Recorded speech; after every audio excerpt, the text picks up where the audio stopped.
Bueno, aquellos que no me conocen, soy el ingeniero Camilo Collazos. Vamos a ver un poquito la parte de transformadores, en qué consiste, cuáles son los puntos importantes de un transformador. Vamos a ver en qué consiste la parte activa, en qué consiste el tanque, en qué consisten los accesorios. En general, vamos a ver un poquito de todo, ¿sí? Si tienen alguna consulta, con gusto me interrumpen y lo conversamos. ¿Les parece? Ok. Bueno, comencemos con el tema de la definición de un transformador. ¿Qué es un transformador? ¿No? La norma me da una definición digamos, muy didáctica de lo que es un transformador. En este caso, los transformadores son aparatos estáticos, ¿no? Que pueden tener dos o más arrollamientos, los cuales mediante inducción electromagnética transforman un sistema de corriente y tensión alterno en otro sistema de tensión y corriente. ¿Ok? Eso significaría que nosotros podemos tener transformadores de dos arrollamientos, de tres arrollamientos o de cuatro arrollamientos. Es indiferente. Depende un poco de la concepción de lo que yo quiero hacer como transformador. Yo puedo poner un transformador muchos arrollamientos y lógicamente voy a tener un ingreso, que es el ingreso principal del transformador, y voy a tener diferentes salidas. El único requisito que se tiene que tener en cuenta es que la suma de las salidas no exceda a la entrada. Ese es el único punto principal. Por poner un ejemplo, si yo tengo un transformador de dos arrollamientos de 20 MVA, el secundario, como son solamente dos arrollamientos, también me va a dar 20 MVA. ¿Ok? Teóricamente ese concepto. Pero ¿qué pasa si yo tengo un transformador de tres arrollamientos y el cual, el principal, tiene 20 MVA? El otro arrollamiento también tiene 20 y el tercer arrollamiento también tiene 20. Entonces, lo que yo me podría pensar es, ok, si tengo dos salidas de 20 a 20, ¿puedo sacarle 40 al transformador? No, tiene que ser solamente 20 porque el arrollamiento principal es de 20. Eso significa que yo tengo que jugar con las potencias en el lado secundario y en el lado terciario. En este caso, jugar significa que la suma no exceda los 20. Puedo poner 10-10, puedo poner 5-15, puedo poner 20-0. Se dan cuenta que ahí la suma no excede los valores de ingreso principal. ¿Ok? Por otro lado, los transformadores, tanto el lado de alta como el lado de baja, trabajan y funcionan a la misma frecuencia.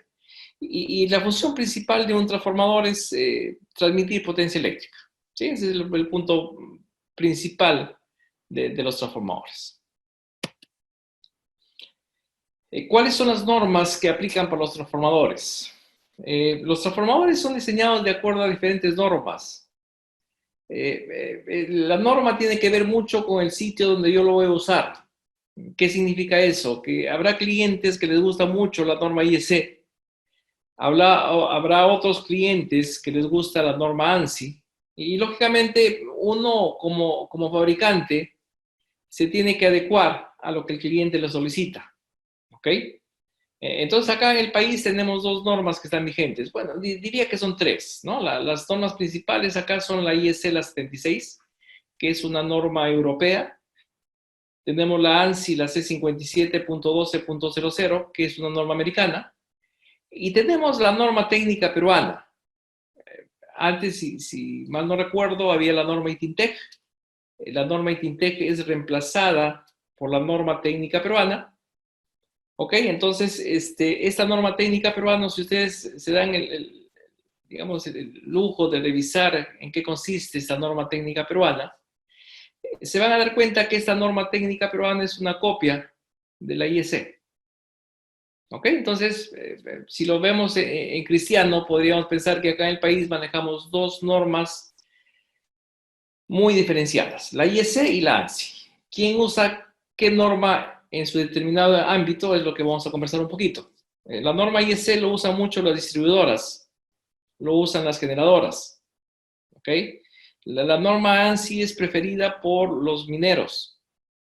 ¿Y por qué por los mineros? Porque la norma ANSI, su sistema de pruebas son un poquito más exigentes que la norma IEC. Entonces, claro, un minero, ¿qué es lo que busca? Lo que busca es confiabilidad y que no falle el equipo, ¿no? Entonces, los mineros se inclinan un poco más por las normas ANSI que por la norma IEC. Si tienen la oportunidad de visitar alguna mina, es probable que vean transformadores que no tienen tanque conservador, ¿sí? Ojo que el tanque conservador no está asociado a que sea norma ANSI o norma IEC. Ambas normas estipulan que pueden funcionar con tanque conservador. Lo que pasa es que con el tiempo nos hemos ido acostumbrando a ver un transformador norma ANSI sin tanque conservador. Y claro, cuando yo veo un transformador sin tanque conservador, digo es norma ANSI. Pero si veo un transformador con tanque conservador, digo es norma IEC. Pero podría ser ANSI, ¿verdad? Entonces, el tanque conservador no implica que sea norma ANSI o norma IEC. ¿Ok? Condiciones de servicio. Todos los transformadores trabajan en condiciones de servicio adecuadas, ¿no? Y cuando hablamos de condiciones de servicio adecuadas, tenemos que ver cuáles son las condiciones ambientales primero. Y dentro de las condiciones ambientales, tenemos lo que es la temperatura ambiente. La pregunta que yo les hago a ustedes es, ¿la temperatura ambiente es importante en el diseño de un transformador? No. Si me dicen que sí, está bien. Si me dicen que no, está mal. ¿Sí? Porque la temperatura es un punto, es un parámetro de diseño de los transformadores.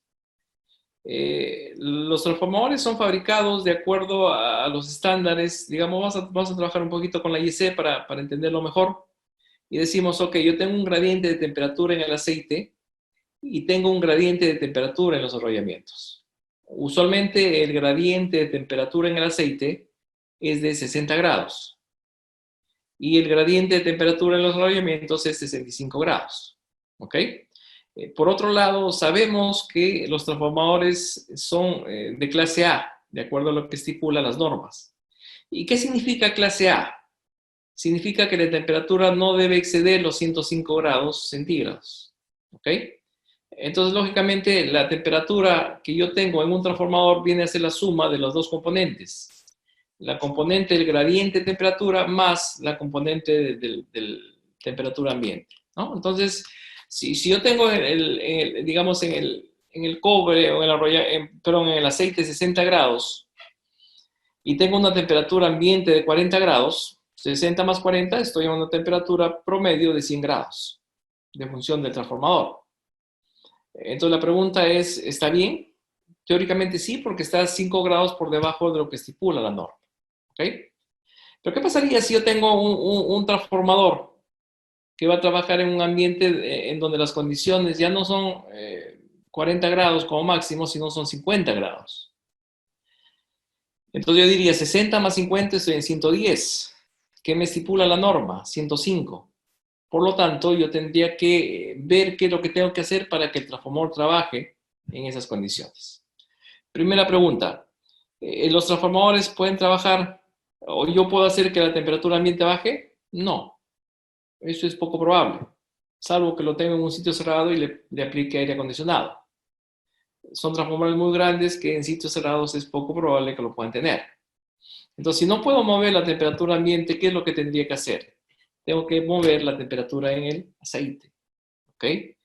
¿Y cómo movemos la temperatura en el aceite?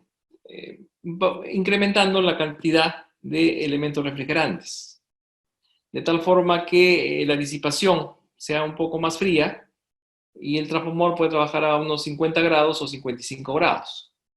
Suponiendo que sea 55 grados, más 50 estoy en 105 grados. Estoy casi al tope de lo que estipula la norma, ¿no?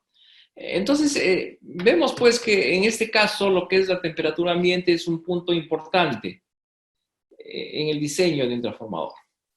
Otro tema importante es la contaminación, y la contaminación lógicamente tiene que ver con el sitio donde yo lo voy a colocar el transformador. Entonces, si yo voy a colocar en una zona donde hay muchos ácidos sulfúricos, por ejemplo, donde hay mucho gas que pueda deteriorarme el tanque del transformador, yo tengo que usar una pintura especial. ¿Ok? Si voy a poner el transformador va a trabajar en una zona cercana al mar, tengo mucho salitre, también tengo que poner una pintura especial. Si voy a trabajar el transformador en un sitio donde haya lluvia y haya polvo, y me puede generar que se crean masas dentro de los aisladores, también tengo que prever ese tema, ¿no?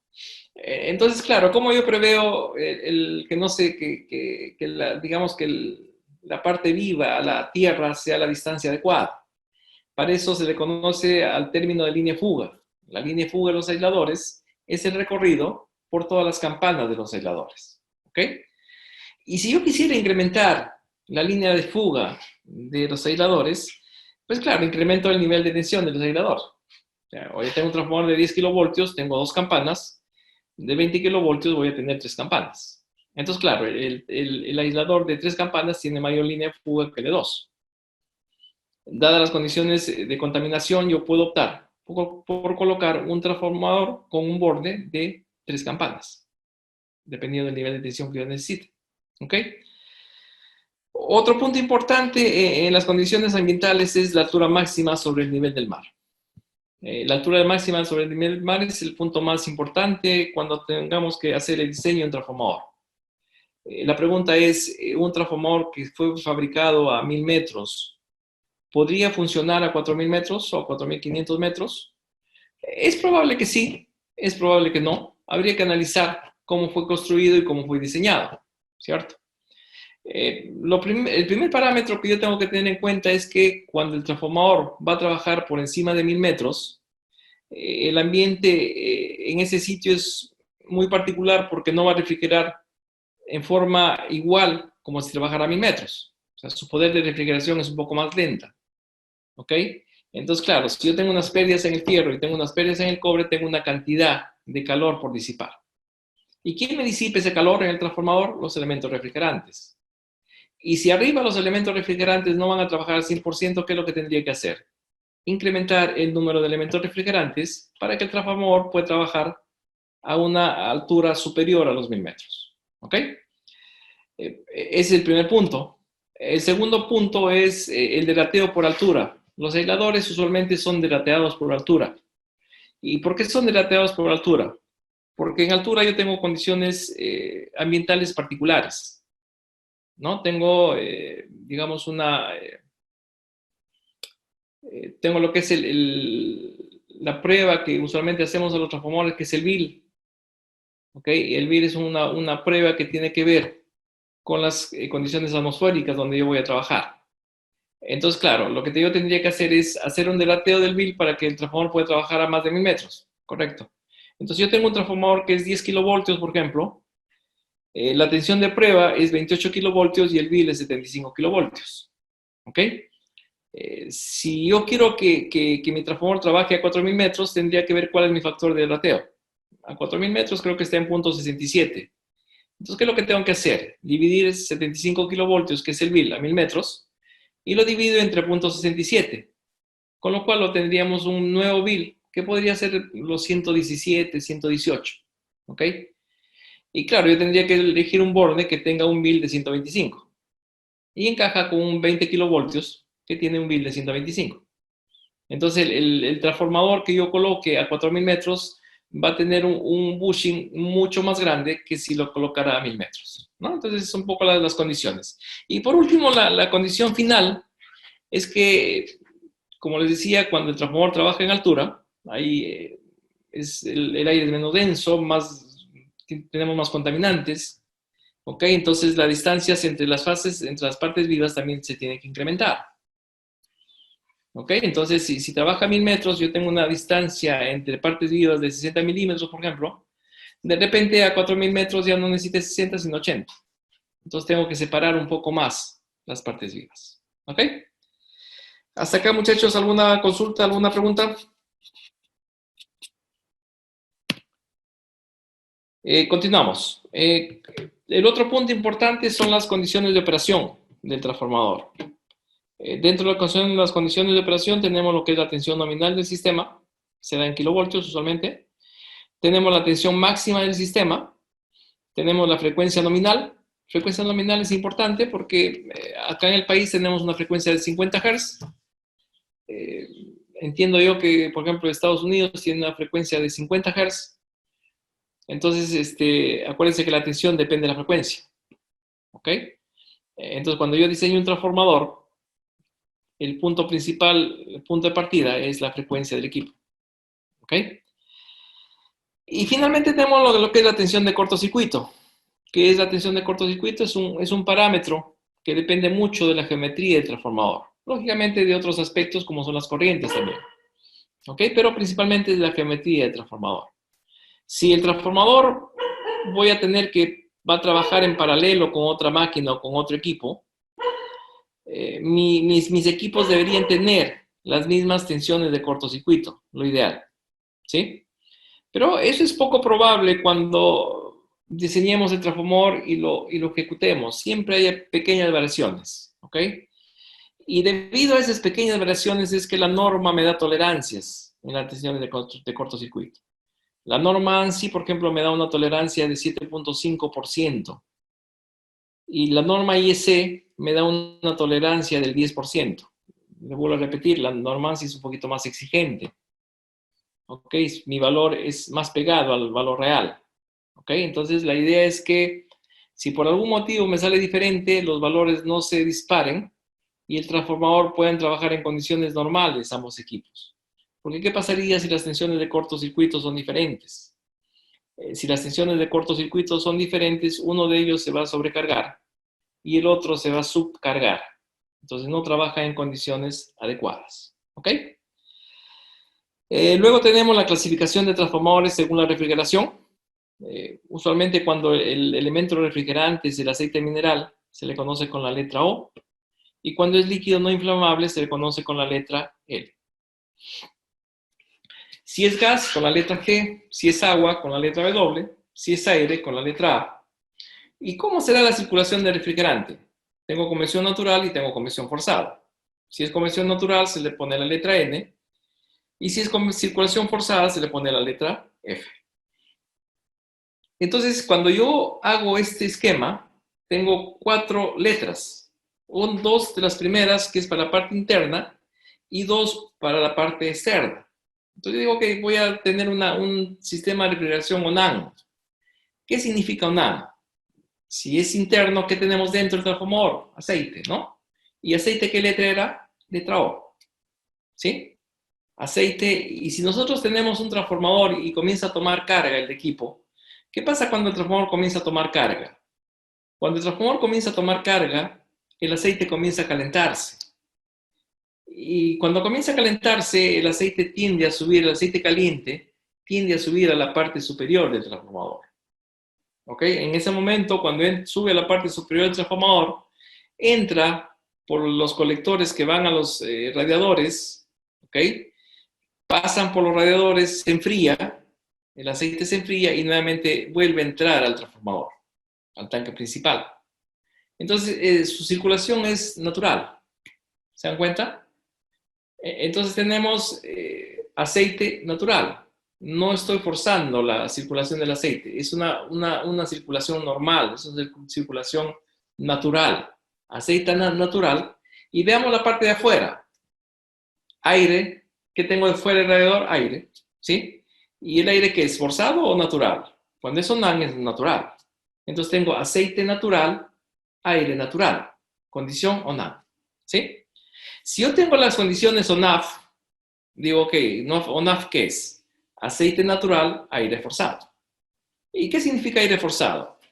Que yo puedo incrementar la potencia del transformador colocando ventiladores. ¿Sí? Siempre y cuando el transformador esté diseñado para soportar un incremento adicional del transformador. ¿No? El incremento adicional, según la IEC era 25% y según ANSI es 33%. Entonces, ¿cómo incremento la potencia? Haciendo que el aceite circule más rápidamente y enfríe al transformador mucho más rápido. Ok, volvemos a la parte principal. ¿Qué pasa cuando el aceite se calienta? Va hacia arriba, entra a los radiadores y claro, en una circulación natural baja naturalmente y se enfría, ¿no? Pero si yo le coloco un ventilador en la parte superior, ¿qué es lo que voy a hacer? Lo voy a enfriar mucho más rápido el aceite. Y el proceso de velocidad del aceite va a ser mucho mayor. Con lo cual podríamos incrementar la potencia del equipo. Vuelvo a repetir, tener cuidado de que el transformador tiene que estar diseñado para esas condiciones. Y cuando hablo diseñado, significa, por ejemplo, que la densidad de corriente tenga valores adecuados, ¿no? Acuérdese usted que la densidad de corriente es un valor, es un parámetro que depende de la corriente y depende de la sección del conductor. La densidad de corriente me da en amperios por milímetro cuadrado, ¿ok? Y si hablamos de amperios por milímetro cuadrado, la densidad máxima que yo pueda tener es más o menos 4, ¿ok? Y ese 4 amperios por milímetro cuadrados me va a determinar a mí una temperatura en los arrollamientos, que puede estar bordeando los 18 o 20 grados, ¿ok? Y 18 o 20 grados en un transformador es aceptable, es normal, ¿ok? Pero ¿qué pasa cuando yo incremento la potencia del equipo? Si yo incremento la potencia del equipo, significaría que la corriente lo voy a incrementar casi en 25%, ¿sí? Y la corriente o la densidad de corriente es directamente proporcional a la corriente. Si yo incremento la corriente en 25%, estaría incrementando la densidad de corriente en 25%. Con lo cual, la temperatura que antes era 18 o 20 grados, porque lógicamente la temperatura va a depender de la densidad de corriente, se me puede disparar a unos 28 o 30 grados. Y 28 o 30 grados ya no es adecuado para que pueda funcionar. Entonces, claro, muchos diremos, no, le ponemos ventiladores. Ok, podemos ponerle ventiladores, pero ¿qué estamos haciendo poniendo ventiladores? Solamente estamos enfriando el aceite. Sí, internamente la temperatura en los bobinados va a ser 30 grados, no lo voy a ver, voy a tener puntos calientes en esa zona. ¿Y qué estamos haciendo con la parte activa? ¿Qué estamos haciendo con el transformador? Le estamos quitando vida útil al equipo. ¿Ok? Entonces, tener cuidado cuando nosotros hablamos de incrementar la potencia y no saber hasta cuándo incrementarlo. ¿Quién es el que me puede decir cuánto yo puedo incrementar la potencia? ¿Cualquier técnico, cualquier ingeniero? No, tiene que ser el fabricante. ¿Sí? ¿Y por qué el fabricante? Porque el fabricante tiene su hoja de cálculo técnico y ahí se ve con qué densidad de corriente trabajó, cuáles son los parámetros de diseño que se tuvo en cuenta. Entonces, lógicamente, yo voy a tener los criterios adecuados para decir, ok, incrementemos la potencia en 15, 20 o 25%. De repente no se puede incrementar en nada.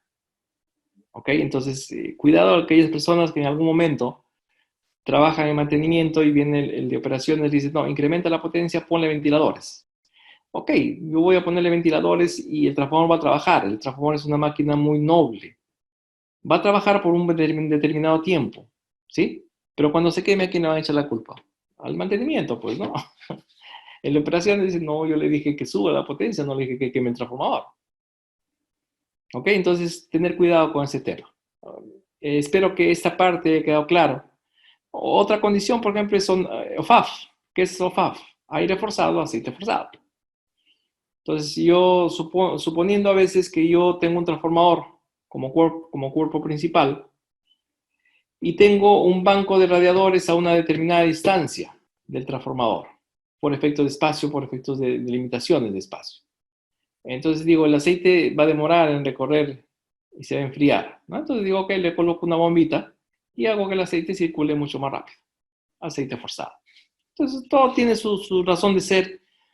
Todos los parámetros que vamos viendo tienen su fundamento y por qué se pone precisamente. ¿Ok? Acá están los niveles de aislamiento según la IEC. Ok, entonces hablamos también pues que anteriormente vimos que un punto importante era las tensiones nominales y las tensiones máximas del servicio del sistema. ¿Sí? Entonces acá vemos en un cuadro que es de la IEC que aparecen los valores de voltaje, aparece la tensión de impulso y aparece la tensión de prueba. ¿Ok? Entonces yo tengo un transformador cuya tensión nominal es 10 kilovoltios. Ok, mi tensión nominal es 10 kilovoltios, pero ¿cuál será mi tensión del sistema o mi tensión máxima del sistema? De 10 kilovoltios, si yo veo la norma, ¿cuál es el que más se acerca a 10 kilovoltios? 12, siempre superior, ¿sí? Y claro, cuando yo tengo 12, yo puedo escoger cuál es mi valor de prueba, que puede ser 20 o puedo escoger mi bill de 60 o 75. ¿Ok? Acá la norma se ha flexibilizado un poco porque antes era más exigente. Antes me decía, ok, la prueba es 20 y el bill es 75. Ahora ya me da dos valores, 60 y 75. ¿Y por qué? Porque tengo elementos de protección más adecuados en los transformadores. Y un elemento más adecuado de protección contra el impulso es precisamente los pararrayos, ¿no? Los pararrayos son elementos protectores de los transformadores que cortan la onda en un determinado momento cuando hay una variación de la tensión en tensiones atmosféricas. ¿Ok? Entonces yo puedo escoger cuál es mi tensión máxima de servicio. Acuérdense siempre por encima del valor mínimo que yo tengo. Si yo tengo 22.4, la tensión máxima es 24. Si tengo, no sé, un valor que se me ocurra, 123 kilovoltios, la tensión máxima es 123, por decir. Si tengo 69 kilovoltios, tensión máxima es 72.5. Y con esos valores nosotros podemos determinar cuáles son los valores de prueba y cuáles son los valores de bill. ¿Ok? Vamos a ver un poquito lo que es la parte activa del transformador. Dentro de lo que es parte activa del transformador tenemos lo que es el núcleo. ¿Okay? La parte activa está compuesto por dos elementos principales. Uno es el núcleo. ¿Y para qué sirve el núcleo? El núcleo es el medio conductor para el flujo magnético. Y además el núcleo sirve como esqueleto para la resistencia mecánica de la parte activa. ¿Ok? Y acá tenemos unas mesas donde se van colocando los núcleos. ¿Ok? Si ustedes se pueden dar cuenta, ahí tenemos un núcleo echado. Hay una mesa que está echada. Así es como comienzas el proceso de ensamble de los núcleos. ¿Ok? Una vez que yo termino de hacer el ensamble en esa mesa, lo que hago es parar la mesa. Y una vez que lo paro, está listo para colocar las bobinas. ¿Ok? Acá están un poco las máquinas que sirven para hacer el proceso de corte en los transformadores. En la parte inferior tenemos un corte de silicio que es ¿Me dan un minutito, por favor? No.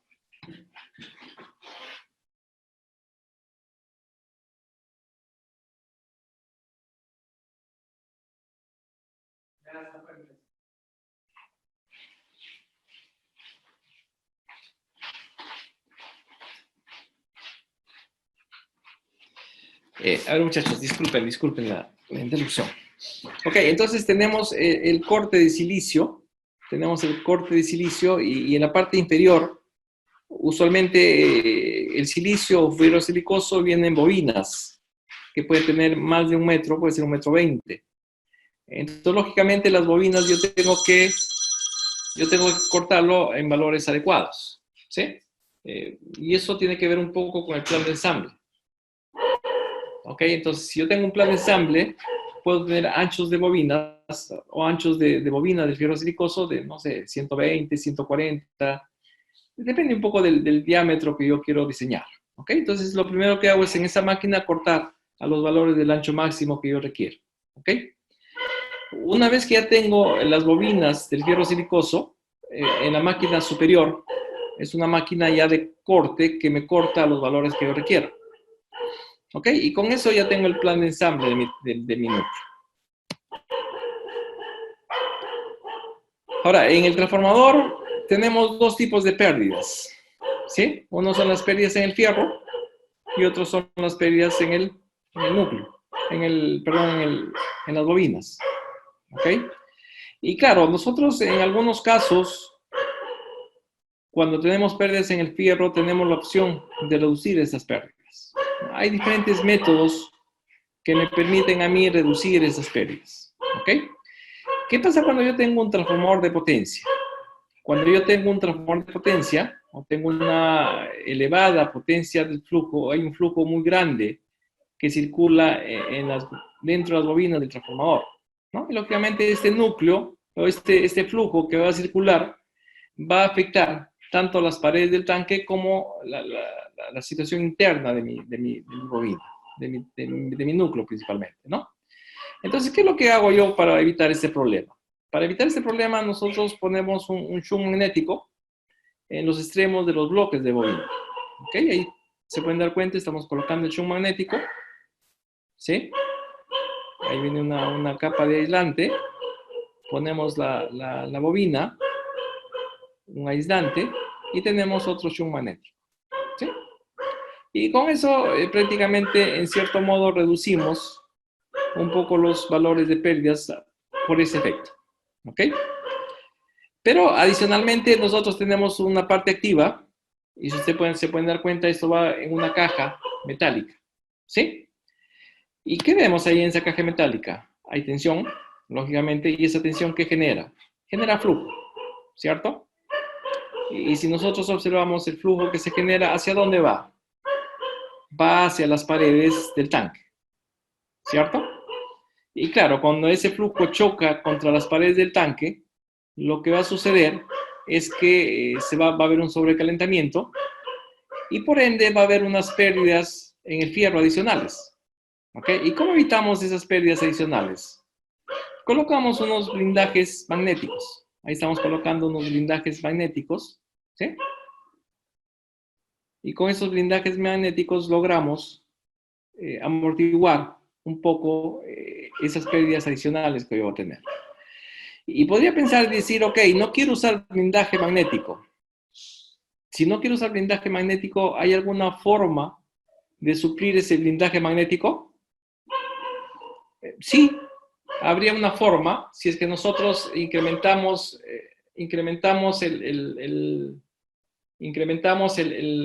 las longitudes y el ancho del tanque. ¿Ok? Entonces, bajo estas condiciones, podemos alejar mi tanque de mi parte activa. ¿Ok? Entonces, si alejamos el tanque de la parte activa, ¿qué va a pasar? Que voy a tener un transformador mucho más grande. ¿Ok? Entonces, claro, si yo tengo un transformador mucho más grande, económicamente ya no me es rentable. ¿Ok? Entonces, por eso es que se estipula o se pone lo que son los blindajes magnéticos. Ahí aparece lo que es el blindaje magnético. ¿Ok? Luego tenemos lo que son las bobinas. Las bobinas, el concepto muy simple de lo que es un bobinado, es que están formadas por bobinas concéntricas de cobre. Usualmente el cobre que se usa mucho es el electrolítico de alta conductividad. Y el aislamiento es papel impregnado en aceite, clase A. ¿Okay? Su diseño permite que el transformador pueda suministrar la potencia nominal en cualquier posición del conmutador de derivaciones. Es el concepto principal. Vemos en la foto una bobina que se está construyendo. Si ustedes se pueden dar cuenta, el bobinador está parado. ¿Sí? Lo que hace esta máquina es que la máquina sube o baja y el bobinador nunca se mueve. Está a nivel del piso. Son máquinas especiales, ¿no? Usualmente el bobinado se hace en un ambiente muy limpio, con aire presurizado y control de temperatura. ¿Ok? Usualmente donde yo hago mis bobinados es en un sitio donde tengo presión positiva. ¿Y qué significa presión positiva?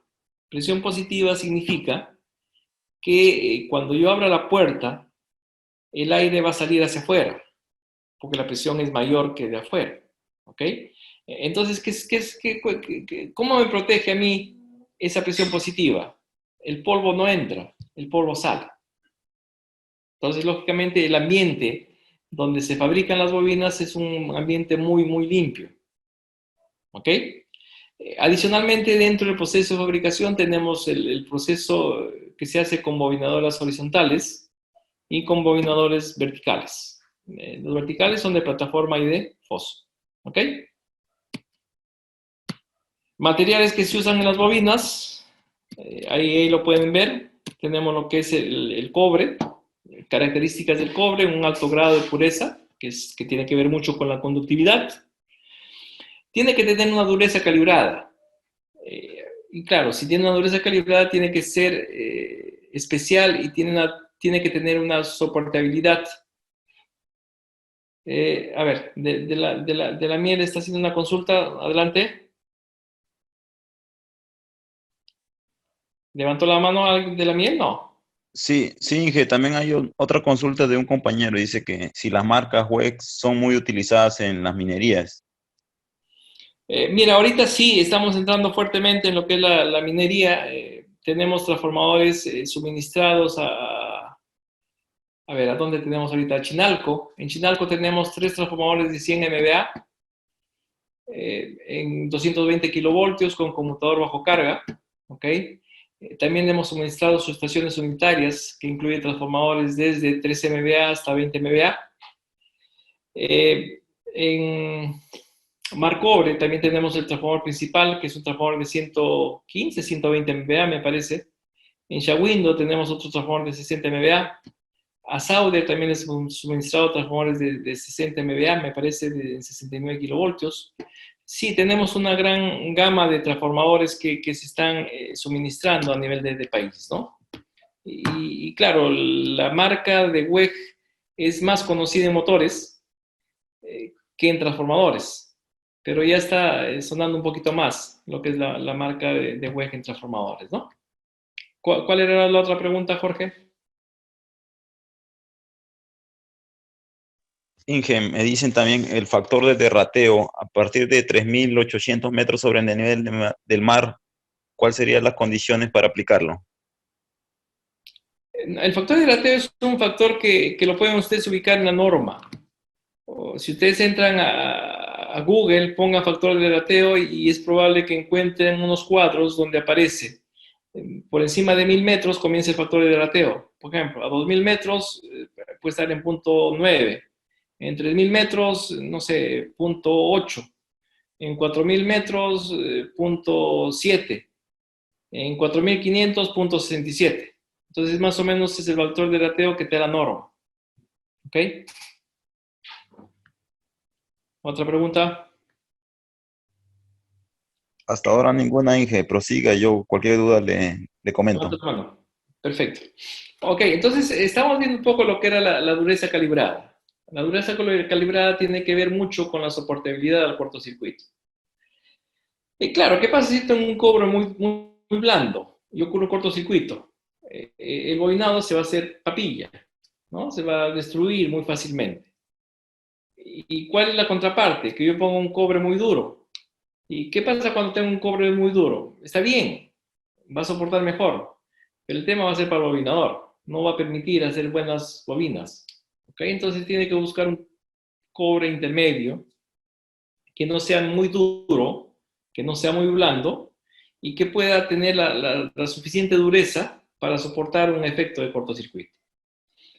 Por otro lado, todas las platinas que tenemos en los transformadores son de superficies lisas con cantos redondeados, ¿no? Y claro, ¿por qué uso canto redondeado? Para evitar el efecto, en algunos casos en transformadores se hacen cruces de platinas, ¿ok? Y claro, cuando yo hago un cruce de platinas y no tengo el canto redondeado, tengo prácticamente un filo como una tijera. Entonces voy a tener el efecto tijera. Este efecto tijera hace que corte los bobinados y claro, me va a deteriorar el equipo en muy poco tiempo, ¿no?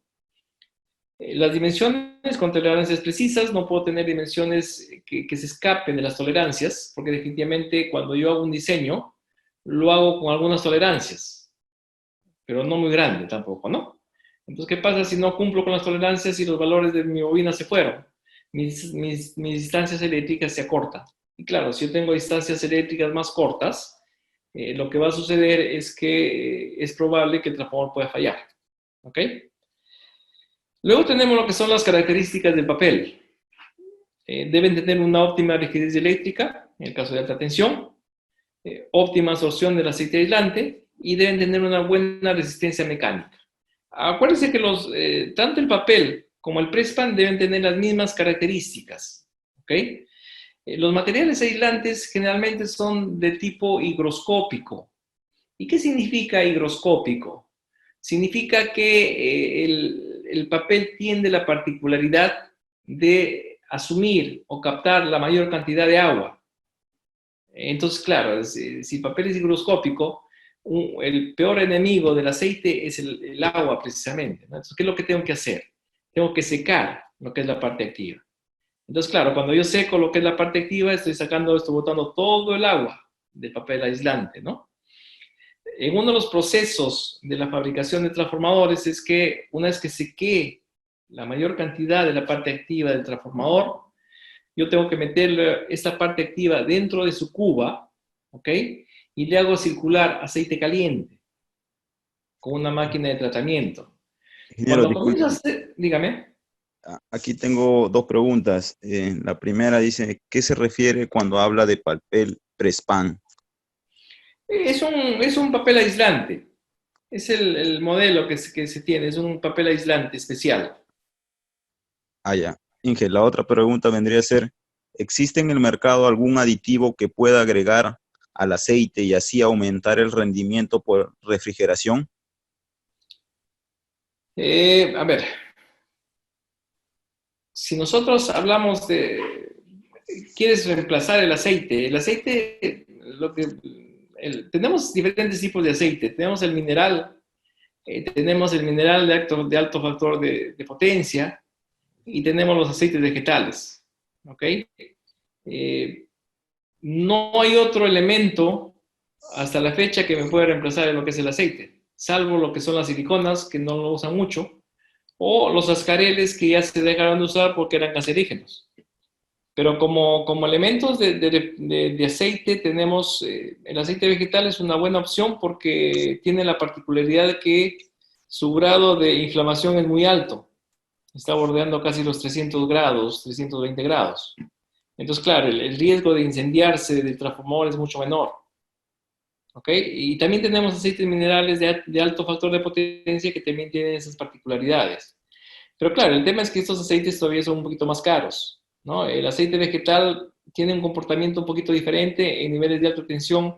Se están haciendo algunas pruebas, se están usando en algunos sitios, pero no está todavía muy arraigado el uso del aceite vegetal acá en los transformadores, ¿no? Que va a ser una tendencia en el futuro es muy probable. Es muy probable porque son muy ecológicos. Usualmente el aceite vegetal es de aceite de la semilla del girasol y prácticamente es el mismo aceite que nosotros consumimos en casa, ¿no? Con algunos aditamentos especiales. ¿Quedó claro la consulta? Sí, Inge, al parecer que sí. Inge, acá tengo dos preguntas más. La siguiente vendría a ser de José. Los motores a la fecha fabricados por la marca WEG, si bien es cierto, hay motores que trabajan a 3500 HP o 1350 HP. Siempre se presenta un eje tipo va bitado, ¿no? Va Habilitado, bitado. ¿ya? Esa vendría a ser la primera pregunta, Inge. Sí, se presenta un tipo, bueno, el tema de motores es un tema que no es el tema del que estamos viendo, pero habría que entrar un poco más al detalle, es un netamente de diseño. ¿No? Es Ah, ya, la potencia del motor tiene que ver mucho con las características propias de diseño de la máquina, ¿no? ya. Ya listo, Inge, acá hay otra pregunta, dice. Eh, aquí me dice Toshiba. Una pregunta. En mi trabajo tengo un transformador de ingreso de 10 kilovolt ampere y una salida de 440 voltios alternos. La salida de 440 voltios alternos, cuando mido la línea con la tierra, me marca cero, mientras que las demás me marcan 220 voltios. ¿A qué se debe? Bueno, ahí de repente no hay una buena conexión, no te podría decir, pero usualmente si nosotros tenemos un nivel de 440, lo lógico es que te salga 220 con tierra, porque estamos hablando de una conexión estrella. No es usual lo que está sucediendo, no es común. De repente hay algún falso contacto, alguna cosa de ese tipo, ¿no? No es usual, porque cuando nosotros tenemos una tensión trifásica, la tensión trifásica es entre fases, y si es entre fases, yo tengo 460 entre fases, y al neutro voy a tener 460 o 440 entre raíz de 3, que son los 230 o los 220 voltios. No te podría decir exactamente qué es lo que está pasando, pero no es usual. Debe ser algún falso contacto, alguna de esas cosas, ¿no? Ya listo, Inge, listo. Cualquier otra pregunta le hago entender. Perfecto. Otro material que se emplea cables traspuestos, ¿ok? ¿Y por qué el cable traspuesto es importante? Porque nosotros en un cable traspuesto, si ustedes pueden ver la foto de la mano derecha,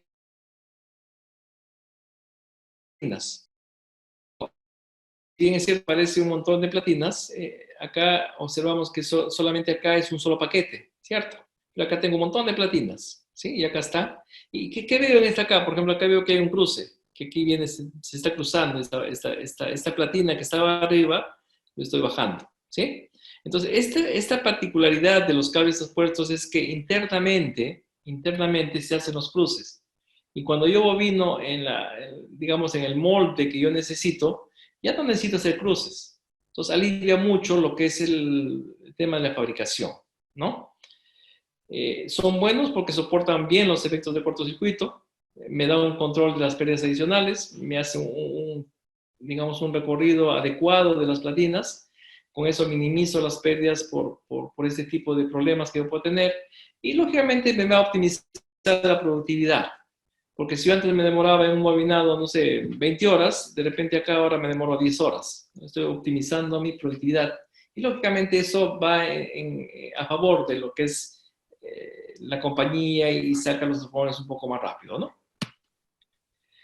Acá tenemos la foto de una bobina con cobre continuamente traspuesto. Si se pueden dar cuenta, acá es un cobre que es barnizado, no es forrado con papel.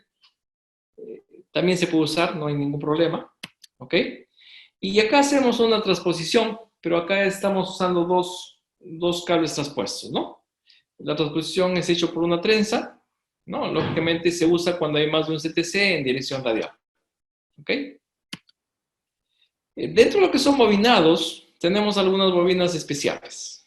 Veamos la bobina tipo capas, que una de las características es que si tienen este tipo de bobinados es que, por ejemplo, no poseen calzos separando las espiras. Están construidos con uno o varios alambres en paralelo. Se usa mucho cuando yo tengo bajos números de espiras. Y claro, el tema es dónde uso yo un bobinado tipo capas. Bobinado tipo capas, si hablamos de transformadores de media potencia o transformadores de potencia, lo uso mucho en devanados terciarios o de regulación. ¿Okay? Ahí es donde yo uso más. Pero si tengo un transformador de distribución, es probable que lo use en el bobinado de alta. Es muy probable. ¿Ok? En un trafo de distribución, por el nivel de tensión, por el nivel de corriente, se estila mucho que los bobinados de alta sean alambres redondos, tipo capas. Y claro, ¿cuál es el problema de que no hay calzo separando las espiras? Que no hay un sistema de refrigeración que me enfríe las platinas, ¿no? Entonces, claro, si no tengo un sistema de refrigeración que me enfríe las platinas, las temperaturas en este tipo de bobinados son bastante altas. ¿Ok? Entonces, esos son algunos de los inconvenientes del bobinado tipo capas. Y acá tenemos un bobinado en capas con alambre rectangular, ¿sí? Se pueden dar cuenta acá, por ejemplo, que yo tengo un papel especial. Se pueden dar cuenta que aquí hay como unos diamantes de otro color. Esos diamantes es un pegamento especial, ¿no? ¿Qué sucede? Cuando yo lo pongo al horno, ese pegamento se derrite. Y cuando se derrite, ¿qué hace? Hace que la bobina sea más compacta. ¿Ok? Luego tenemos la bobina tipo hélice. ¿Y dónde empleamos mucho? ¿Cuáles son las características principales de esta bobina? Poseen calzos separando las espiras, ¿no? Está construido con varios alambres en sentido radial y en sentido axial. Y tiene un bajo número de espiras y se maneja mucho cuando yo tengo altas corrientes, ¿no? Entonces, cuando yo tengo un transformador, por ejemplo, no sé, de 50 MVA o de 25 MVA, en el cual la tensión en el lado de baja tensión es 10 kilovoltios, más o menos 25 MVA, 10 kilovoltios me da un promedio de casi 1000 amperios. 1000 amperios es un valor, ya es un valor un poquito grande. ¿Qué hago yo? Uso un tipo de bobinas especial. ¿Cuál es el tipo hélice? Porque maneja corriente alta y temperatura y número de espiras bajos. ¿Sí? Entonces se pueden dar cuenta acá, por ejemplo, que yo pongo alambres en paralelo, sin ningún problema, y puedo tener muchas platinas. Puedo hacer un bobinado tipo hélice, no sé, de 30 platinas, ¿no? O de 28 platinas, o de 22, o de 25, no sé. o de 26, digamos, siempre tiene que ser par, dependiendo del múltiplo que ustedes estén manejando. Sí, entonces se pueden dar cuenta, por ejemplo, que ese tipo de bobinas, acá tenemos nomás, por poner un ejemplo, la figura de la mano derecha, acá tenemos 6 platinas. Entonces el bobinador va a tener, en su parte de atrás, va a tener 6 rollos de platina, ¿no? Y cada uno va a ser para comenzar el bobinado. Y claro, si yo tengo 6 platinos, voy a tener que hacer 5 cruces. Entonces el proceso es un poquito largo, es un poquito tedioso, ¿no? ¿Qué pasaría si usamos un CTC? Todas estas platinas que aparecen acá, las 6, no tengo solamente en uno solo, ¿ok? El bobinado es mucho más simple, ¿ok? Y acá tenemos una foto de la bobina tipo hélice o helicoidal.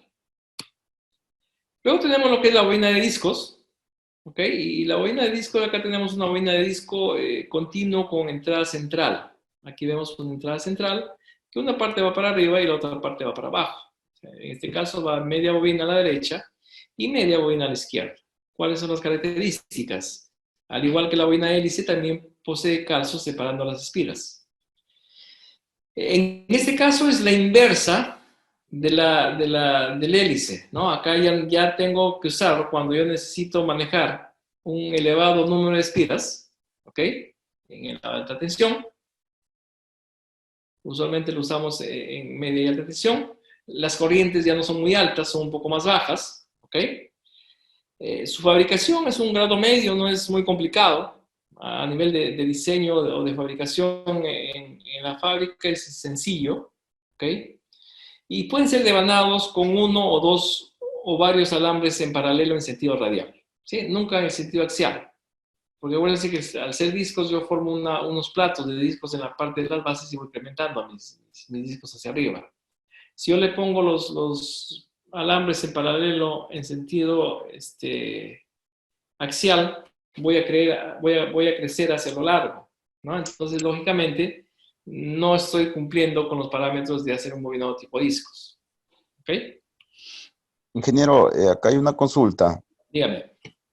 eh, del participante Abel. Dice, una consulta, dice, tiene una subestación trifásica que le almacena un aproximado de 1000 amperios, pero solamente usa 350 amperios. Su consulta es la siguiente. Si en su tablero general, que son aproximadamente 25 metros, está conectado con doble cable, o sea, deberían ir, lo normal serían 3 cables, pero en este caso están conectados 6 cables. Yo creo que lo han puesto en que para que soporte mayor corriente. No sé, usted ver. Ese No, es pero lo que pasa es que ahí tienes que ver un poquito cuál es el cálculo que tú necesitas, pues, ¿no? Tendrías que ver cuál es la sección del conductor, ¿ok? Y si la subestación fue diseñada para 1000 amperios, es probable que esos cables o esos 6 conductores soporten los 1000 amperios, ¿no? Ahora, lógicamente, si ahorita estás consumiendo 300, yo diría que está sobredimensionado en esas condiciones. Pero nadie me garantiza que en algún momento van a pasar los 1000 amperios tal cual fue diseñado. ¿Ok? Entonces, lo primero que tienes que ver es cuál es la sección del conductor y cuántos amperios puede circular por cada conductor. Y con eso puedes saber si más o menos está sobredimensionado o es muy grande lo que han puesto, ¿no? Es un poco de... Ingeniero, ¿me Sí, escucha? sí, dime. Mira, soy Abel, el que hizo la última consulta. Ujú. Pasa que la planta fue diseñada para albergar 2 plantas, pero a último momento no se dio eso, entonces hicieron un almacén y al otro lado hicieron una planta de una fábrica de calzado, ¿Ya? pero ya la proyección ya fue, ¿no? O sea, ahí quedó. Va a seguir con el mismo consumo que son 350 periodos actual, que Ujú. máximo llega a 400. Entonces, el dueño, yo soy el técnico de ahí de mantenimiento, el dueño me ha dicho, oye, ¿sabes qué? Mira, esto ya tienes que sacar porque ya de aquí más adelante no se va a hacer nada, la proyección ya fue, ya no se va a realizar. Entonces, es recomendable sacar esos cables, porque si yo los dejo ahí, ¿qué estaría pasando? ¿Habría una caída, habría un desperdicio de tensión, algo así, o no pasa nada? Yo no, teóricamente no debería pasar nada, absolutamente, porque el cable está ahí y lo que estás haciendo es que los 400 amperios están circulando por los 6 conductores. Claro, Entonces no te afecta. Sacarlo es deteriorarlo, porque cuando tú lo saques vas a malograr el aislamiento. O ¿no? sea, Entonces, no hay ningún problema, yo lo dejo ahí y no pasa nada. porque lo que podrías hacer, si es que quieres minimizar, de acuerdo a lo que te dicen, y estar más tranquilo, de repente puedes usar 3 conductores y los otros 3 lo aíslas y lo dejas ahí. Claro, lo que yo quiero es desconectarlo, ¿no? O sea, no Claro, retirar el cable, sino sí, desconectarlo. sí, exacto, lo desconectas, lo aíslas bien, porque acuérdate que la humedad malogra al cobre Sí, y sí, no solamente queda en la parte de la cabeza, sino entra hasta adentro, ¿cierto? ya. Entonces lo que es recomendable es que tú lo aísles bien, las Entonces puntas, un termo si es contraíble que lo vas a estaría sacar. mucho mejor. Yo preferiría, mira, te soy sincero, si lo dejas, no va a pasar nada, porque el cable no es un elemento de protección. Tú tienes otros sistemas de elementos de protección afuera. Sí, sí. Entonces, si lo dejas, no va a pasar nada. Si me preguntas mi opinión personal, yo lo dejaría ahí, ¿no? No tendría por qué sacarlo. Ya, ingeniero, muchas gracias. ¿Ya? Ok. Continuamos. Luego tenemos el bobinado de disco continuo con entrada en un extremo. ¿Ok? Tenemos acá la entrada en un extremo y sale el extremo también, ¿no? Las características son similares a la anterior. Y acá tenemos el bobinado tipo discos. Si ustedes se pueden dar cuenta acá, tenemos los discos que se van formando y voy creciendo hacia arriba. ¿Ok? Una vez que yo tengo ya mi núcleo y tengo mis bobinas, finalmente, ¿qué es lo que voy a obtener? Mi parte activa, ¿sí? ¿Y la parte activa qué es? Es el conjunto de bobinas más núcleos, ¿ok? Y cuando yo hago el montaje de la parte activa, lógicamente ese montaje lo tengo en una caja especial, con control de temperatura, proporcionando mayor limpieza y calidad al proceso, ¿ok? Los transformadores o la parte activa es el elemento más delicado del transformador. Tiene que haber mucha limpieza, tiene que haber mucha pulcritud. ¿Ok? Una vez que yo tengo mi parte activa, ya tengo montada mi parte activa, ¿qué es lo que tengo que hacer? Ya les dije antes, los materiales aislantes como el papel y el prespa son higroscópicos. Si usamos madera, la madera también es higroscópica.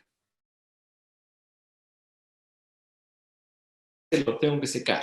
¿Y dónde lo voy a sacar? En un horno especial, ¿no? El horno especial que está empleándose actualmente es el Vapor Phase, ¿no? Ok, el secado me da un proceso mucho más rápido, no deterioro mucho los aislamientos, ¿ok? Entonces mi proceso de productividad también se incrementa, porque si antes yo me demoraba en un horno convencional 10, 12 días, de repente con este horno me demoro 3, 4 días y ya gané 7 días en el proceso de fabricación de la máquina, ¿ok? Y acá tenemos un transformador. Vamos a ver qué pasa cuando nosotros tenemos un eje simétrico de las bobinas A, B y C. Se pueden dar cuenta que hay una simetría entre las bobinas A, B y C, ¿cierto?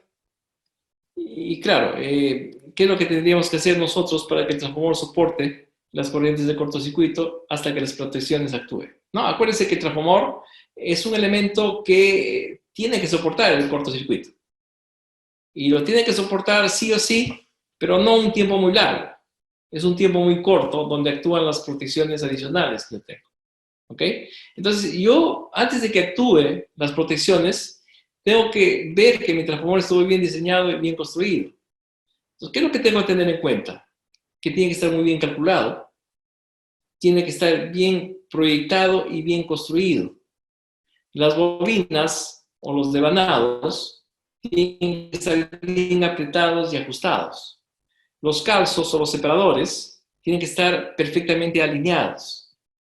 El conductor del cobre tiene que estar con la dureza especificada. No puedo poner un cobre blando, porque cuando hay un cortocircuito, mi bobina se malogra.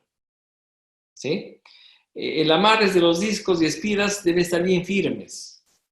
Las bobinas tratadas y ajustadas conforme a los procedimientos del proyecto mecánico. ¿Ok?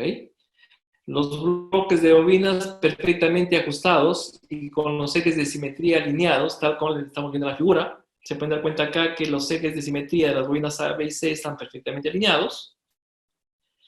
Y por último, tenemos que tener soportes de presión, calzos colectivos, bridas, yugos tirantes, deben estar bien ajustados, deben estar bien apretados y deben estar bien asegurados, ¿no? Con lo cual yo garantizo que mi parte activa está bien. y en caso de un cortocircuito lo va a soportar, no va a haber ningún problema. Vamos a ver un caso particular. Tengo el mismo transformador, las mismas características, ¿ok? Pero en este caso yo cometí el desliz y dije, ok, voy a ahorrarme algunos kilos de cobre, ¿ok?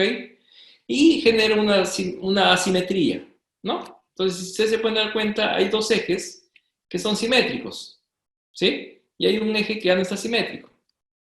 Entonces genera una simetría en la bobina B, que está desplazado y tiene una aguja en la cabeza superior, ¿ok? ¿Qué Ingeniero, pasa? ¿Qué disculpe. pasa cuando ocurre el cortocircuito?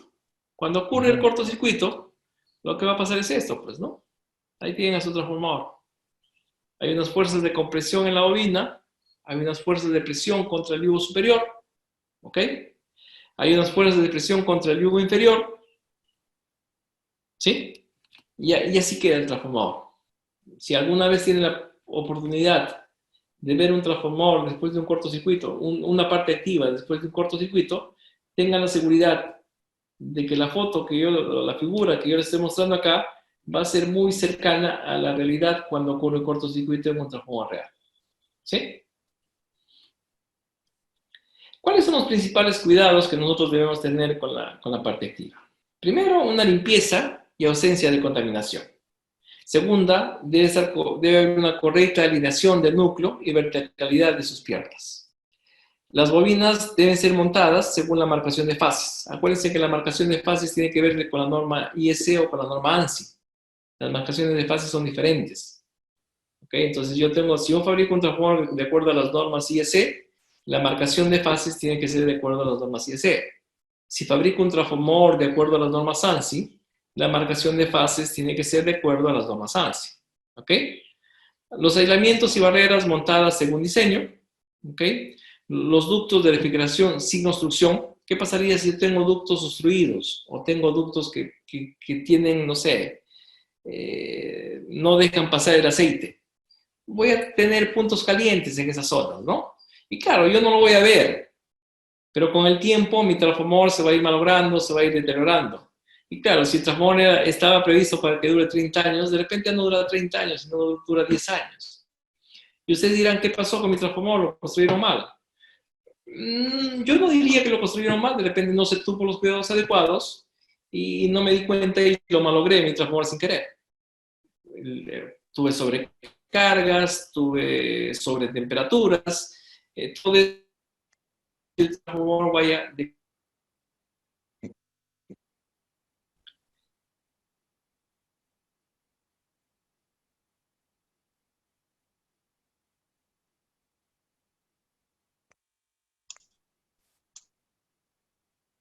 el disco de las bobinas,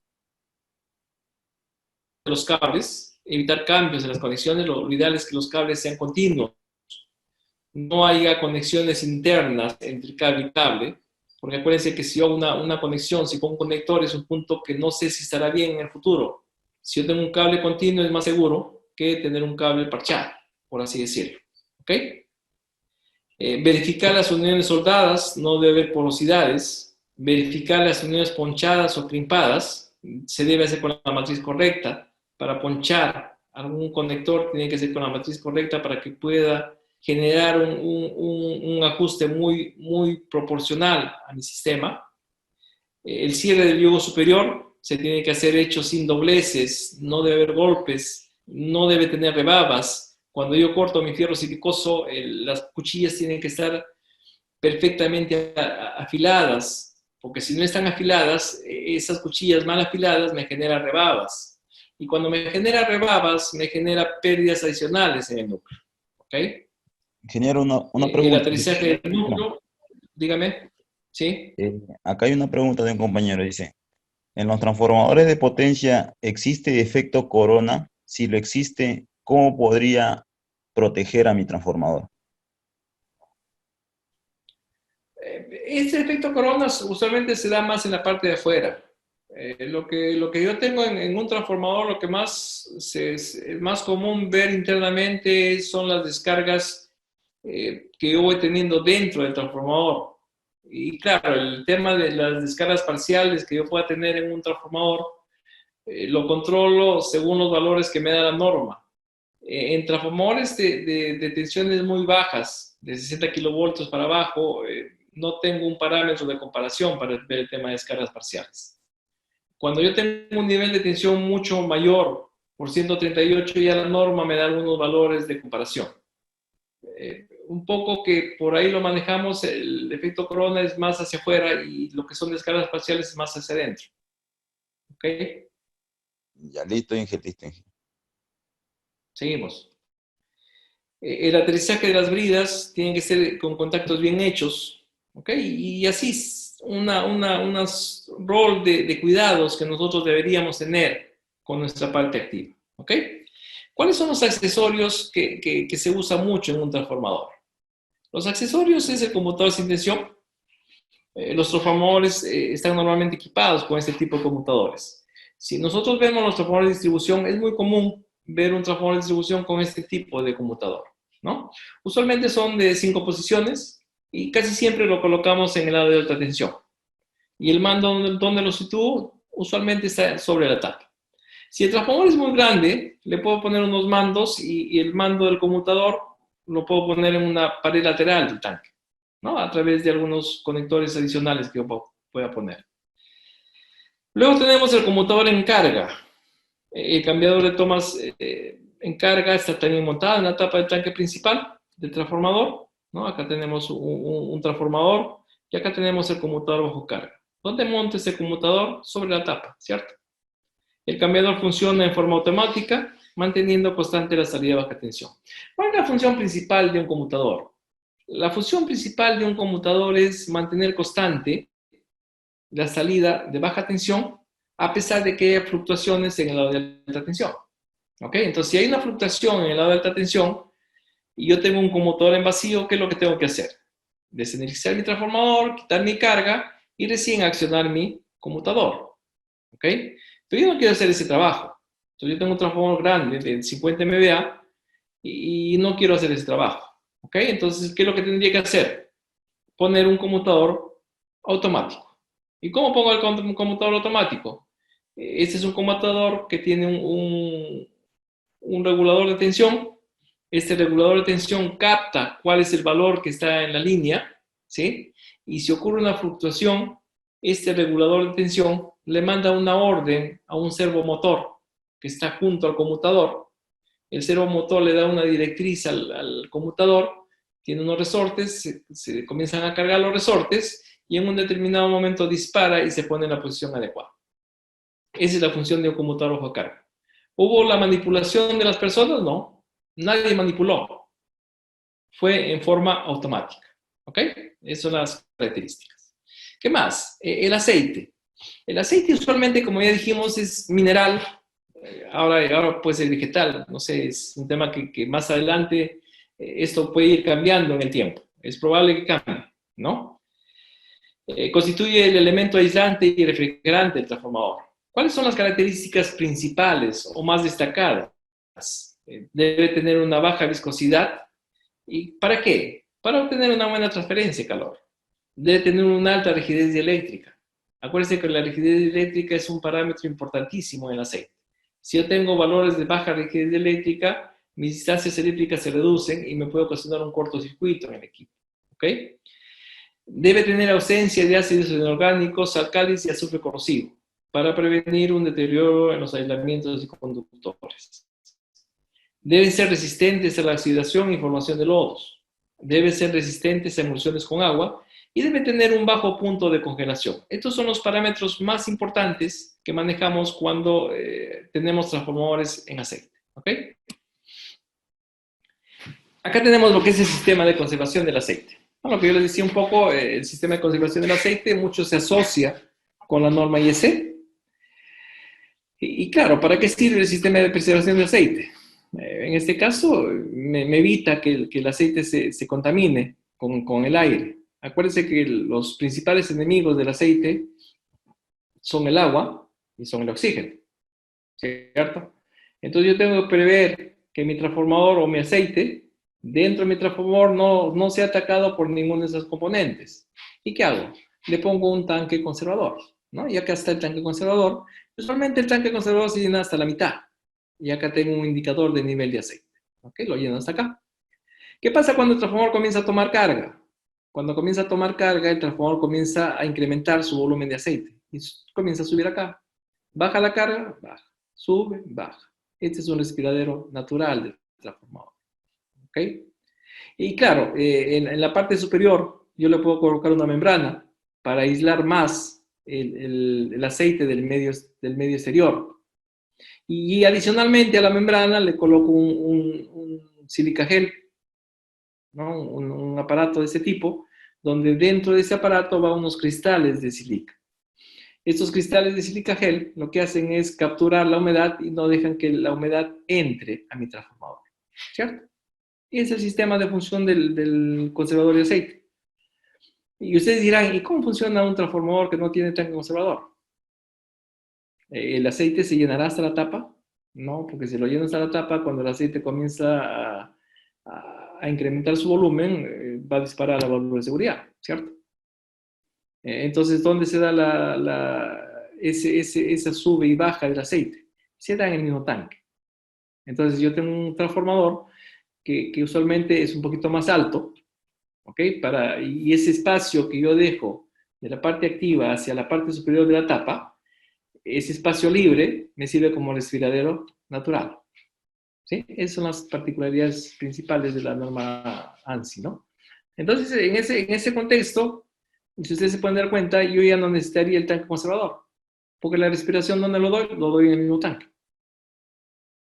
¿Ok? Es un poquito la diferencia entre uno y otro.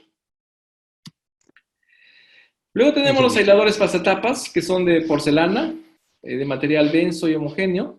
Deben estar libres de porosidades, burbujas e imperfecciones que pueden afectar sus características eléctricas o mecánicas. Todos los aisladores pasatapas son regidos o se manejan de acuerdo a ciertas normas, igual que los transformadores. Una de las normas que aplican para los aisladores pasatapas es la norma IEC 137. Y usualmente los aisladores lo montamos sobre la tapa y pueden ser reemplazados sin necesidad de desencubar el transformador. ¿Ok? Accesorios normales de un transformador: el conmutador, el conservador de aceite con indicador de nivel, el relé bucles, el termómetro de aceite, el desecador de aire, la placa de características, la válvula de filtrado, perno de puesta a tierra del tanque, ganchos de suspensión, radiadores o aletas de refrigeración y pozo termométrico, ¿no? Esos son los accesorios normales. Cada uno de estos accesorios cumple una función específica dentro del transformador. Por ejemplo, el relé bucles, ¿para qué sirve? Para desconectar o mandar una voz de alarma cuando tengo gases en mi transformador. Si los gases son muy rápidos o tengo un cortocircuito, se generan gases muy rápidamente, suben hacia la parte superior, entran al bucles y el bucles manda una orden de apertura o de alarma. ¿Okay? El termómetro que me mide la temperatura del aceite. El desecador, ¿qué hace? Prevenir que entre humedad a mi aceite, ¿no? Placa de características, ya el resto ya son valores muy, muy conocidos. Y acá tenemos una gama de accesorios que pueden darse cuenta. Tenemos accesorios opcionales que podemos tener, son las ruedas, cajuelas de protección. Acá tenemos los bornes de alta tensión, acá tenemos los bordes pequeñitos de baja tensión, acá tenemos el indicador de nivel de aceite, el de bucles, acá tenemos el conmutador en vacío, y acá tenemos los desecadores, ¿no? Esta es una gama de accesorios que nosotros vamos teniendo y que vamos usando en transformadores tanto de distribución como de potencia. Acuérdense que en potencia es probable que los aisladores sean más grandes, pero conceptualmente es lo mismo, ¿no? Lo mismo pasa con un transformador pequeñito. Un transformador pequeñito se diseña igual que uno grande, sí. Conceptualmente son iguales. ¿Cuál es la diferencia? Los niveles de tensión, los niveles de aislamiento. Esa es la única diferencia. Pero conceptualmente un transformador muy pequeñito es igual que un transformador muy grande. ¿Ok? Ingeniero, una pregunta. Aquí Dígame. están consultando. Dicen, ¿cada cuánto tiempo se debe hacer mantenimiento a un transformador de potencia preventivo, predictivo y correctivo? A ver, mantenimiento preventivo es un mantenimiento que tiene que ver mucho con el análisis físico-químico del aceite, ¿cierto? El mantenimiento predictivo tiene que ver con la cromatografía de gases en el aceite. Y el mantenimiento correctivo es un término que ya no tiene razón de ser, porque ya no sería mantenimiento, sino sería una reparación. Pero sí, se usa mucho el término de mantenimiento correctivo, se da cuando ya se necesita que el trafo se repare. Entonces, claro, tú vas a hacer mantenimiento preventivo, entonces entras con los análisis físico-químicos. Y los análisis físico-químicos está la tensión interfacial, está la rigidez eléctrica, está la cantidad de lodos que tienes, la acidez y todos esos términos que usualmente manejamos cuando vemos el análisis físico-químico del aceite. Entonces, puede darse el caso, por ejemplo, que digo, ok, ¿cuánto está mi rigidez? No sé, pues 20 kilovoltios por milímetro. Está muy baja, porque yo debo tener 40, por decir, ¿no? Entonces, tengo que prever un mantenimiento preventivo. ¿Cuándo lo hago? Usualmente se ve cómo va el análisis y de acuerdo al análisis que yo voy teniendo, tengo que prever mis mantenimientos que yo voy a hacer. Usualmente el mantenimiento se hace después de casi 2 años. Al año tú tomas muestras y si está todo bien, no pasa nada. Al otro año tomas muestras igual. Y después vas viendo cómo va incrementándose tus valores o cómo va disminuyendo esos valores. ¿Ok? El mantenimiento predictivo tiene que ver mucho con digamos, con la predicción de fallas en los equipos. Entonces, ¿qué quiere decir con esto? Yo, por ejemplo, hago una cromatografía de gases, lo mando al laboratorio, las pruebas cromatográficas y veo que mi hidrógeno comenzó a aumentar. Y claro, entonces, ¿hidrógeno qué es? De escalas parciales. Entonces hay un tema de escalas parciales. Entonces, si tu hidrógeno comienza a aumentar y el transformador sigue operando, tienes que ver qué es lo que está pasando en tu equipo, ¿no? Tienes que ver qué hay, si hay etileno, hay metano, hay etano, no sé. Entonces, de acuerdo a los gases que tú vas teniendo, hay diferentes formas que me permiten a mí manejar.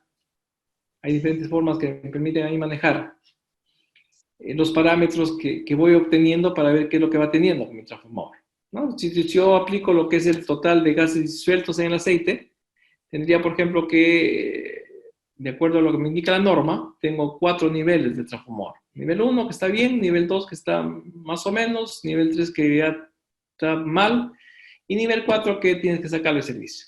Y cuando hablamos del total de gases combustibles, es la suma de cada uno de los gases. ¿Ok?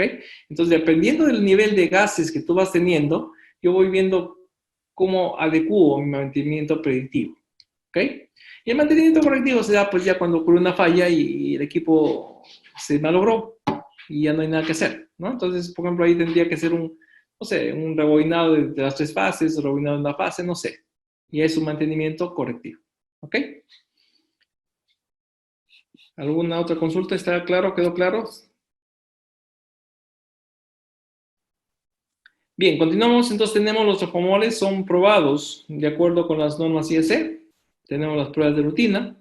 Y dentro de lo que son las pruebas de rutina, tenemos la medida de la resistencia de los arrollamientos. Inge, antes que prosiga, hay una preguntita más que me olvidé. A ver. El conmutador normalmente debe estar en 1 y 5, ¿o en qué número debe estar? Dice. Usualmente la posición del conmutador son 3 pasos arriba, 2 pasos arriba, 2 pasos abajo. Entonces yo tengo 1, 2, 3. La posición del conmutador debe estar en la posición 3, que es el nominal, que puede ser 10 kilovoltios. De ahí tienes una posición en 10.250 y tienes una posición en 10.500. Y luego tienes una posición en 9.750 y 9.500. Pero usualmente la posición es en la posición 3, salvo que por ahí yo digo que le ponga la posición 1 y todo lo fui para arriba. Hay que ver un poco la placa de características. Pero usualmente se pone en la posición 3. Normalmente. Ya listo, Inge. Listo, Inge. ¿Okay? Luego tenemos la medida de tensión de cortocircuito, medida de las pérdidas en carga, medida de las pérdidas en carga y la corriente de excitación, ensayos de la tensión inducida, ensayo de la tensión aplicada, medida de la resistencia de aislamiento, el análisis físico-químico del aceite y el análisis cromatográfico del aceite. Justo lo que habíamos conversado hace un ratito, ¿no? Como pruebas tipo, tenemos las pruebas de calentamiento, la prueba de tensión de impulso, tenemos la prueba de SFRAL, la prueba de nivel de ruido. Hay otras pruebas más adicionales que se consideran pruebas tipo. ¿Ok? Esas son todas las pruebas que se le hacen a los transformadores. Y acá está el laboratorio de ensayo Acá en este laboratorio hacemos la tensión inducida, hacemos la tensión aplicada, vemos cómo está el impulso, todo lo que es la parte de laboratorio de ensayos, y a la mano derecha tenemos lo que es el laboratorio físico-químico del aceite. ¿Ok? Listo, muchachos. ¿Alguna otra consulta?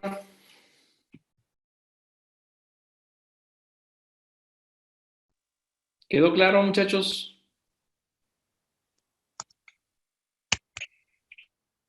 Inge, acá hay otra pregunta, acá hay otra pregunta. A ver, dime.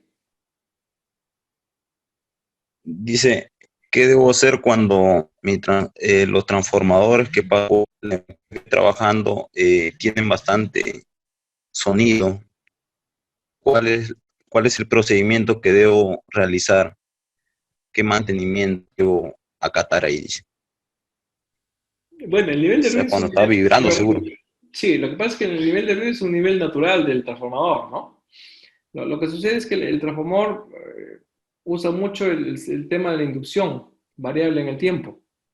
Entonces, cuando yo tengo una onda variable en el tiempo, lo que hace es genera una inducción y genera una vibración en las chapas del fierro silicoso. Y claro, estas chapas, si no están bien ajustadas o se han desajustado en el tiempo, es probable que comiencen a sonar más. También tiene que ver un poco con el tema de la inducción. Si yo uso una inducción muy alta, el nivel de ruido también se incrementa. Pero es netamente un tema de diseño. Lo que sucede es que si el transformador nació con ese nivel de ruido, significa que ya viene de fábrica, sí.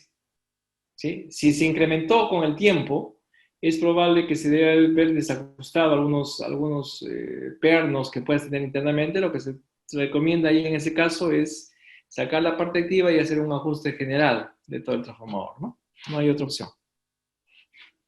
Inge, acá hay otra pregunta. ¿Existe algún tipo de monitoreo que me detecte alguna anomalía en los transformadores de potencia? Lo que se está usando actualmente ahorita es el analizador de gases online, ¿no? Que es una especie de prueba cromatográfica que tiene que ver mucho con el mantenimiento predictivo. Entonces, hay equipos que tú lo pones al transformador que son de un gas, dos gases, tres gases, cinco gases, nueve gases, y te puede determinar exactamente cuál es el contenido de gases que tiene tu transformador sin necesidad de que vayas al laboratorio, ¿no? Es el sistema que se está empleando actualmente, ¿no? Es el más vigente. Ya, Inge, acá hay otra preguntita también. Ingeniero, según usted, el tema de muestra de aceite se debe realizar cada año en los transformadores. ¿Bajo qué norma es? No, es un poco el tema, es lo que el fabricante te recomienda. Yo, por ejemplo, cuando veo el tema de aceites, yo recomiendo a mis clientes siempre que la prueba fisicoquímica cromatográfica se haga en laboratorio cuando hacen las pruebas normales, que está estipulado, ¿no? Después se hace a los 3 meses, a los 6 meses y al año. ¿Y por qué lo hago así?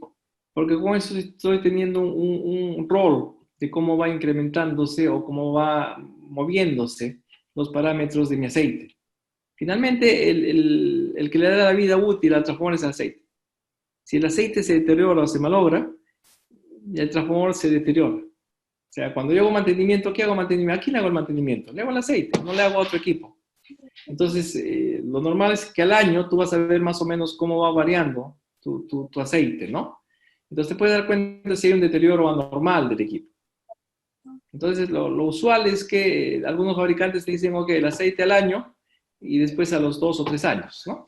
Un poco más de criterio, ¿no? No ha pagado. No ha pagado todavía. ¿No? Usted lo tiene ahí. Está pendiente para eso. Inge, acá hay otra pregunta.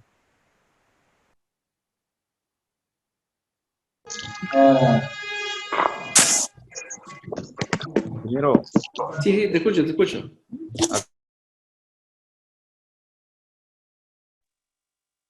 eh, respecto a, acá me dice, ¿qué se debe hacer cuando un cable de fuerza que salen de una subestación está vibrando? y también el transformador está en su límite en el TAC, un aproximado de 3. Es ya coordinar con la empresa que me provee la luz, en este caso en Lima, Luz del Sur, o qué se podría proceder a realizar. No, pero ¿a qué se refiere con el límite en el TAC 3? No lo entiendo. O sea, lo ha seleccionado en el TAP, lo máximo, dice, lo máximo. No, lo que pasa es que el TAP 3 es la presión nominal usualmente. Ah, Entonces lo que sucede es que si yo tengo una tensión de 10.500 voltios, yo tendría que poner la presión adecuada en el lado de 10.500 y eso lo ves en la placa de características. Y la tensión no tiene nada que ver con el tema de sobrecarga del equipo. Por otro lado, ten en cuenta una cosa, el tema, cuando yo compro energía, tengo que saber dónde lo compro, ¿no? Por ejemplo, en el caso de nuestras casas, a ti te llega un recibo de luz, ¿cierto? ¿Por qué? Porque tú compras en 220 voltios. Entonces, si ocurre un problema en el transformador que alimenta tu casa, tú no metes la mano, tú llamas a la distribuidora, ¿sí? Pero ¿qué pasa cuando yo compro en 10 kilovoltios? En 10 kilovoltios yo tengo que poner un transformador para alimentar mi casa. ¿Qué pasa si el transformador se malogra? Lo tengo que arreglar yo porque yo estoy comprando en 10 kilovoltios, ese transformador es mío. Entonces es lo que tienes que ver, ¿no? Entonces tienen que ver si ese transformador está dentro de la concesión, si compran en valor de alta tensión, sí lo tienen que arreglar el propio dueño. Si no es así, tendrían que llamar a las empresas eléctricas, ¿no? ya. Inge, acá hay otra pregunta, dice, los transformadores de 50 megavolt-ampere cuentan con los respectivos TAP elevadores en caso que la carga aumente. ¿Estos son automáticos? Lo que yo comentamos cuando vimos el conmutador bajo carga, usualmente estos conmutadores se ponen en transformadores muy grandes, ¿no? 50 MVA y es un transformador que usualmente, dependiendo de dónde lo vas a colocar, ya se usa este tipo de conmutadores, ¿no? Lógicamente, si yo tengo un 50 MVA que lo voy a colocar en una central hidroeléctrica, no tiene sentido ponerle un conmutador bajo carga. ¿Y por qué no tiene sentido ponerle un conmutador bajo carga en una central? Porque la tensión lo puedo variar ¿con quién? Con el motor primo, ¿cierto? Porque acuérdense que la tensión depende de la velocidad de los motores. Entonces yo puedo variar mi velocidad en el motor primo y puedo controlar mi tensión de ingreso al transformador. No necesito el conmutador bajo carga. Pero si ese transformador lo voy a conectar en una zona de distribución que distribuye, que no va nadie ahí sí tiene que ser automático. Ya. Inge, acá hay otra antepenúltima pregunta más. Dice, si tiene una caída de tensión bastante alta, me dice, y está en la posición, el TAP, en el número 3, ¿puedo ponerlo en la posición 4? Puedes hacer esa jugada, lo puedes hacer, porque lo que pasa es que si tú tienes mucha caída de tensión, lo que vas a hacer en este caso es, vas a darle una sobretensión al equipo, ¿no? Si estás en una posición de 10 y quieres pasar a 10.500, es probable que tu caída de tensión baje un poco, ¿no? Es probable. Allá. Tienes que jugar un poco con los valores, que es lo que tú necesitas, ¿no? Inge, la última pregunta es, me dice, ¿cuánto tiempo de vida se le aproxima a un transformador de potencia realizándole sus mantenimientos preventivo, predictivo y correctivo, según su experiencia? Mira, el tiempo de vida de los transformadores, si nosotros vemos actualmente en el país, existen transformadores que tienen 60 años, 70 años y están mejores que los nuevos. ¿Y por qué? Porque esos transformadores, sus márgenes de seguridad eran muy grandes. Entonces, muchas veces, con el paso de los años, acuérdense que las fábricas de transformadores comenzaron a incrementarse. Y claro, cuando se incrementan las fábricas de transformadores, se incrementa la competencia. Entonces, ¿yo qué es lo que tengo que hacer? Minimizar mis costos. Entonces, al minimizar mis costos, minimizo mis factores de seguridad.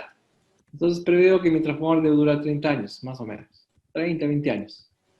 Pero un transformador antiguo que tiene factores de seguridad muy grandes pueden durar como 60, 70 años, que es lo que están viendo, ¿no? O sea, actualmente así se da. Ay, ya, Inge. Inge, aquí la última pregunta que me está robando, me dice. A ver.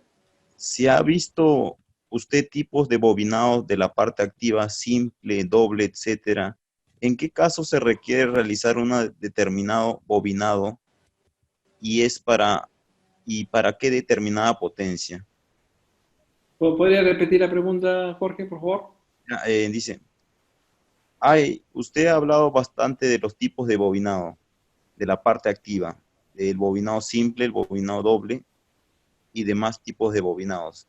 Mi pregunta es la siguiente: ¿en qué potencia o en qué aplicación determino o aplico esos transformadores? A ver, lo que pasa es que los tipos de bobinados tienen que ver mucho con los valores de tensión y de corriente que yo maneje, ¿no? Por ejemplo, si yo tengo un transformador donde tengo una alta corriente y tengo un bajo número de espiras, porque un bajo número de espiras es porque es tensión baja, o sea, tengo alta corriente, baja tensión, uso un bobinado tipo hélice. Ya está predeterminado ese tipo de bobinado que es adecuado para un nivel de corriente alto, un nivel de tensión bajo y un número de espiras bajo, ¿entiendes? Entonces, ¿qué pasa cuando yo tengo un bobinado con alta tensión? Entonces, yo tengo un bobinado de alta tensión y claro, si yo tengo un bobinado de alta tensión, la corriente es baja y tengo un número alto de espiras, entonces uso un bobinado tipo discos. Entonces, los bobinados tipo discos, tipo hélice, tipo capas, se adecúan un poco a cuáles son las características de tu diseño. Y las características de diseño tienen que ver con tensión, corriente. Y con el número de espiras, lógicamente, ¿no?